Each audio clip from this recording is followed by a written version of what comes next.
October 2020, nang maplansya ang pagbili ng 28 units na mga modernong 6x6 wheeled armor personnel carrier para sa hukbong katihan ng Pilipinas mula sa Elbit Systems Land NC-4I ng bansang Israel. At inaasahang nung nakaraang taon, 2024, ay napapakinabangan na ito ng hukbo.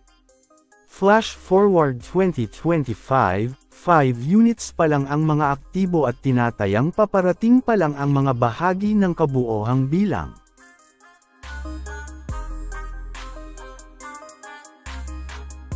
Bakit nga ba naging mailap ang proyektong ito sa kabila ng isa sa mga tanyag at lehitimong supplier mula Israel ang nanalo dito?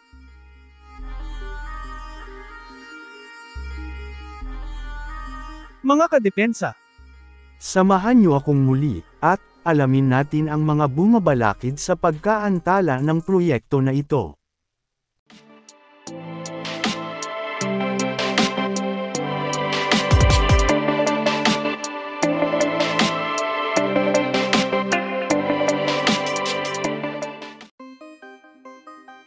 Ang kalbaryo ng Wheeled Armor Personnel Carrier Acquisition Project ay nagsimula nung magpataw ng export ban, ang Germany, para sa mga Guarani 6x6 wheeled APC ng Brazil na binili, ng Elbit Systems Land NC-4I, para sa Pilipinas.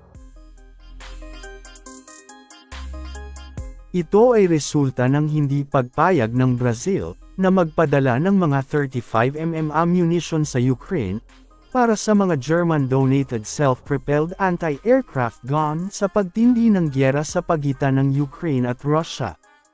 Ang Guarani APC ay binubuo ng iba't ibang German components, at ito ang ginawa nilang parusa sa Brazil at sa kasamaang palad, na damay ang Pilipinas. Naging maayos lang ang lahat, noong maresolba na, ang export ban ng Germany sa Brazil mga huling buwan ng 2023 at nagbunga ito sa pagdating at formal na pagtanggap ng unang 5 units ng Guarani 6x6 wheeled APC sa Philippine Army noong March 5, 2024. October 7, 2023, umatake ang Hamas sa Israel at nauwi ito sa pagkasawi ng libo-libong Israelis at pagdukot ng iilang Israeli nationals.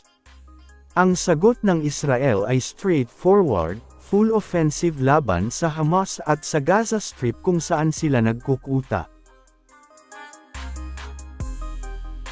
Dahil sa pangyayaring ito, muling naantala ang pagdating ng natitira pang 23 units na Guarani 6x6 wheeled APC para sa Philippine Army. Bagamat mula sa Brazil ang mga units, ang Israel ang namamahala sa mga systems nito gaya ng Torch X Battle Management System, Electric Drive at Stabilization System at marami pang iba. Naging prioridad kasi ng mga Israeli arms industry, ang opensibo ng kanilang bansa sa kabila ng mga nauna na at umiiral na kontrata nito para sa kanilang international partners. Ngunit, noong August 2025 ibinahagi ng defense page na, Teknolohiya at Depensa, na may paparating na 9 na units na karagdagang Guarani wheeled APC ng Philippine Army. Ito ay sa kabila ng patuloy na umiiral na giyera ng Israel at Hamas.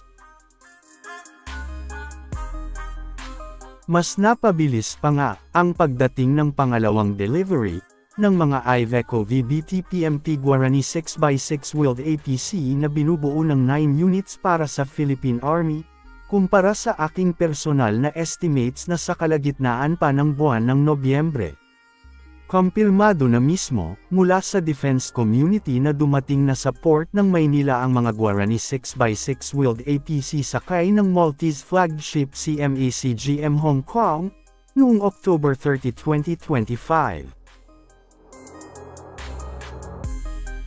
Sa palagay ko din, mapapabilis na ang pagdating ng nalalabing 14 units na mga Guarani 6x6 wheeled APC, dahil na din sa kakatapos lang lumagda ng Israel at Hamas ng ceasefire deal ngayong buwan, October 2025, sa pangunguna ni US President Donald Trump.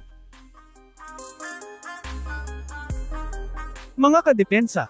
Maaaring may detalye o kung hindi nabanggit, at kung may alam ka, yaman lamang na ibahagi mo ito sa comment section. Huwag mo din kalimutan mag-subscribe, mag-like, at mag-share.